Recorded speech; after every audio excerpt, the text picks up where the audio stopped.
Imagine, if you will, a massive game. A game so huge it encapsulates the entire Earth on a 1-to-1 scale. Hundreds upon hundreds of square kilometers of world space, from the frozen coasts of Alaska to the scorching southern tips of Australia. Every inch of the world beautifully rendered and handcrafted with as much detail as possible. A game where you can go anywhere and do anything, where the world is your oyster. You probably can't. It's logistically impossible, you would say. The technology isn't there yet. It's not gonna happen for another several decades at the very least. And if you thought all of that, you would be right. But that doesn't mean others aren't going to get suckered into thinking it's real. Hey Kings, what's poppin'? It's me, James of Regret. Today I want to talk about this strange, project that's popped up in my radar in the past few months. Earth2.io is what it's called. It's proposing to be exactly everything I earlier described. A massive Metaverse project promising to be a 1-to-1 scale recreation of the Earth, just like Ready Player One or The Matrix, where players can do everything and do anything they want with it. Not my words, theirs. The website's about page reads, "The vision of Earth 2 is to create a global digital representation of our Earth, a place where people can build, abide, trade, live, experience, interact, and so much more. The vision is long-term and monumental, and we feel the introduction of Earth 2 represents the birth of our world's virtual timeline."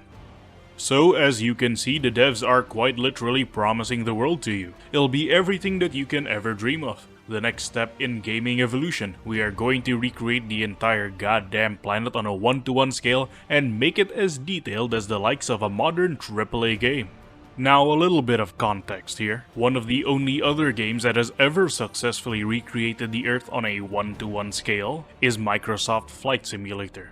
A game that relies on Big Daddy Microsoft's massive fuck-off wallet, servers, and cloud services to even run. If your internet is shit, this is what MS Flight Sim looks like. And even when your internet is fast, you're not getting that AAA hyper-detailed graphics, especially when you're on the ground. And even then, not the entire world is this detailed. Asobo Studios and all their hundreds of employees are constantly updating the game to bring the lower detail regions up to par with the higher detail regions. And yet here comes Earth 2, claiming that they're able to outdo Microsoft Flight Simulator. Their website says, and I quote, "The Earth 2 terrain engine is able to render the entire Earth with extreme terrain and vegetation details not before seen in any game, where movement is without loading and popping artifacts at scale. This all with high performance and the ability to downscale to lower hardware."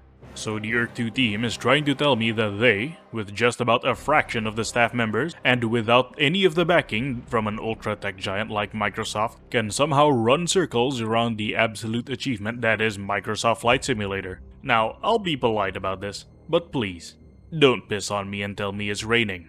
Here's another bit of context. It took Rockstar Games around 6 to 8 years and over 1,500 employees to handcraft Red Dead 2 and its 30 square kilometer world and develop gameplay items, props, and mechanics.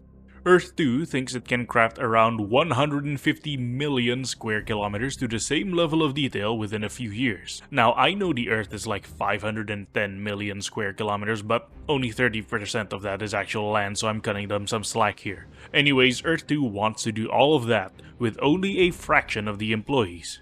I hope you're able to grasp the absurdly monumental challenge that the Earth 2 devs have ahead of them. Even if they had satellite topography and imagery-assisted map generation, the same systems that MS Flight Simulator uses for world generation, they're still going to need to manually clean all that data up. Cities need to be wiped if you want users to be able to build on them, trees need to be modeled, so on and so forth. So to repeat what I said earlier in the intro, a game like they're promising is simply logistically impossible with the resources they have at hand. To counter my points, ardent Earth 2 defenders will often say that we should wait until Phase 2 or Phase 3 launches. Now you see, the Earth 2 project is divided into 3 separate phases. Right now, we are still in Phase 1, which is the land claiming phase. Phase 2 and 3 are supposed to be the implementation of the 3D game sections of the Earth 2 project. Even though the development is being sectioned off like this, I do not believe it is possible for them to deliver on their promises. They've already delayed rolling out Phase 2 multiple times over. Nobody knows what Phase 2 even looks like because the devs are so goddamn tight-lipped about it. My gut tells me that even the devs aren't sure if they can pull it off. So now begs the question, why bring this up? Why does it matter? If it's just another crackpot project that's not going to go anywhere, why bother putting the spotlight on it? Well, you see, it's all about Earth 2's funding scheme. You see, to build this hyper-ambitious project, the Earth 2 dev team devised a monetization method that is as equally far out as what they're promising. They intend to fund the entire project by selling JPEG tiles of the world map. Confused? So was I. Until I dug in deeper into the whole deal, then I was absolutely disgusted. But I am getting ahead of myself. How does this funding scheme even work? Well, the way it's been explained is that buying a tile on the Earth 2 website means you get to own that bit of the world whenever it is the Earth 2 game launches, if it ever launches. So if you bought Liberty Island on the website, then you get to do whatever the fuck you want with Liberty Island in the game whenever it launches. The scheme doesn't just stop there though. After all, this isn't enticing enough. To really hook users in, Earth 2 promises to be a play-to-earn game. The devs are promising that users will be able to gain land income from owning high-value tiles. Landowners can then cash out this income for money, or even cash out entirely by selling all the tiles they own. Sounds good, right? The Earth 2 devs are literally promising you the world where you can literally do anything, and to help them achieve those goals, they merely ask you to buy into their tile market. Now, there's a couple of issues with the JPEG tiles that I want to cover, so I'll start with the simpler ones first. The JPEG tiles, as of right now, until the Earth 2 project is fully launched, literally has zero intrinsic value. Literally nothing. This is because the value of these tiles are tied to two things: their location on the world map and the Earth 2 project itself. First point, the demand for tiles aren't derived from in-game value, but instead from the tile's connection to the real location, which is a value that doesn't necessarily translate to in-game value. People want to buy the tiles in Liberty Island because it's fun to say, hey, I owned Liberty Island in this game. The value of the Liberty Island tiles comes from the fact that it's based on Liberty Island and not that it's in Earth 2. If Earth 2 used a completely original world space, then literally none of the tiles would have any worth. Second point, Earth 2's JPEG tiles are only valuable insofar as the Earth 2 project is successful. If it is not, it's just dead weight. This is what we call speculative value. You're assigning value based on what you think it's going to be worth as opposed to what it's actually worth. Here's a concrete example. A new metro station is being built near my neighborhood. Companies are building new apartment complexes around the area since they are anticipating a boom caused by the new metro station. The problem is, due to the usual government incompetence, the metro network got delayed multiple times over. Until those metro stations open up, those apartment complexes aren't nearly as valuable as the companies want them to be. Now let's apply the same logic to the Earth 2 tiles. These tiles will only hold value so long as the Earth 2 Metaverse development continues. So long as users believe that Phase 2 and Phase 3 can still succeed, tile value will be inflated. If Phase 2 and 3 turns out to be a dud, then all those tiles will crash in value practically overnight. Now, as a counterpoint to the previous argument, Earth 2 investors will often claim that they have managed to cash out hundreds or thousands of dollars from selling their JPEG tiles. They aren't lying about this, you see. I can believe that they did so. It is entirely possible. You can indeed buy Earth 2 JPEG tiles, sell them to other users for a profit, then cash out for a net gain. But how would this work? Well, it's kind of complicated, but I'll try to keep it short.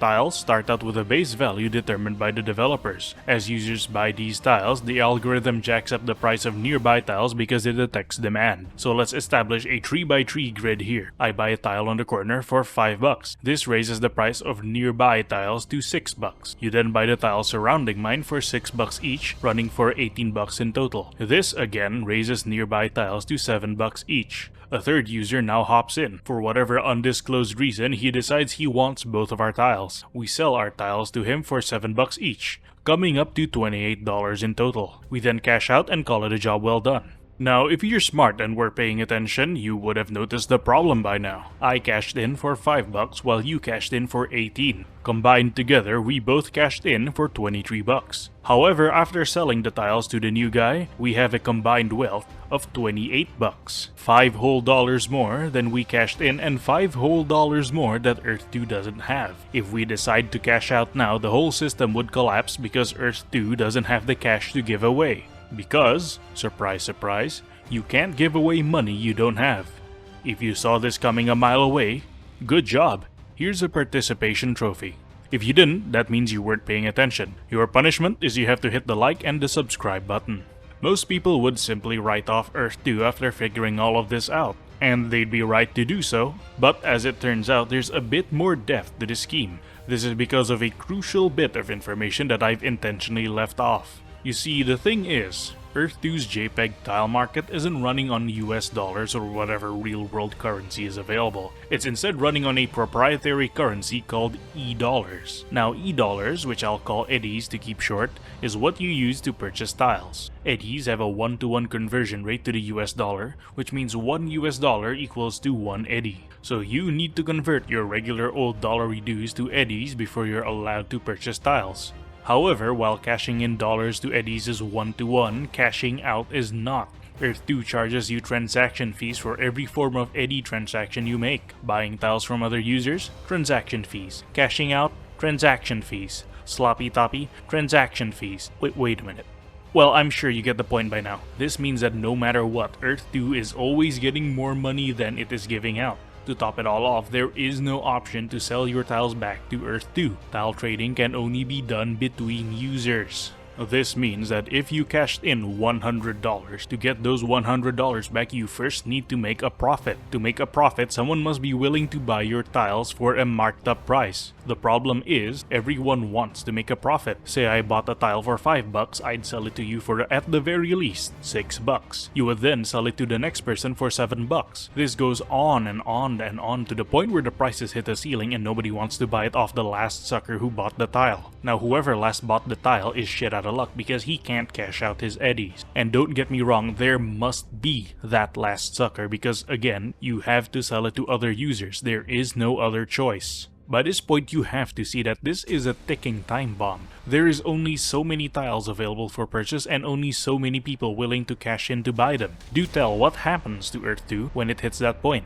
What happens when the project reaches the stagnation point? The answer is simple. It falls apart. If the bubble bursts, it all goes to shit. That's why almost everyone involved in this thing, from the actual staff to the so-called investors, are pushing so hard to get more people into it. They know that the tile market needs to keep running, otherwise the whole thing explodes. I mean, just look here. On their website, they tell you that there's no pressure to claim land, except the FOMO shit they peddle. That's fear of missing out. Where they say that buying in is going to make you rich and mark your name in history. Tiles have different tiers, with some being more valuable than others, but higher tier tiles come in limited supply, so get them now before they run out. Referral codes then are limited time, so if you jump in now, you can get a profit when you invite more people. After all of this shit, they still have the galls to tell us that there's no pressure to claim land? Lads, please. Keep that same energy. Their Trustpilot reviews. Oh, their Trustpilot reviews are no better. So many of these reviews are very clearly biased in favor of the project. A lot of them have referral codes included, asking readers to buy in on the project and to use the referral code so that, you guessed it, the review writer profits as well. They tell you that it's the next big thing, that it's a gold mine that'll get you rich quick if you hop in now. These guys have a vested financial interest in reeling in new users into the tile market, because the more users hop in and spend money on Earth 2, the longer the gravy train will last, and the more likely it is that they'll have someone to leave holding the bag when things fall to shit. Because remember, Earth 2 is a closed circuit system. It's not even a fucking cryptocurrency. None of this shit is on a blockchain. It's all on Earth 2's server. You can't trade your tiles outside of the Earth 2 system. So if the devs decide to say fuck it and abandon the project, I'm sure you can figure out what happens to those tiles. The Earth 2 project is just one of many schemes devised by shady people to squeeze as much money as they can out of unsuspecting mooks. Just like pyramid and multi-level marketing schemes, Earth 2 will have hordes of cult-like followers who will do their best to try and convert you into becoming a believer. Do not fall for their tricks. If it sounds too good to be true, it probably is.